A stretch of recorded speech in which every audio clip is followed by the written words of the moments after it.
Press agitator and heating button. Set a kettle to 45 degrees. Oil and corns feeding.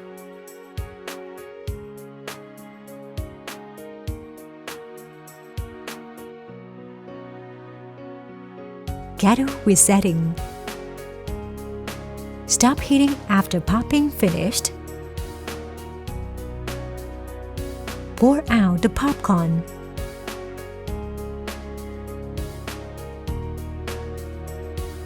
Oil, maltose, sugar and water feeding.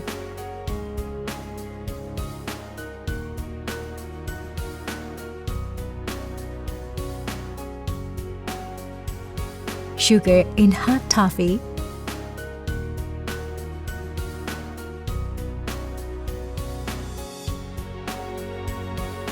Pour out the popcorn.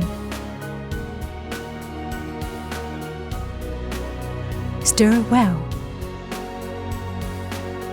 Pour popcorn into cooling and filtering surface.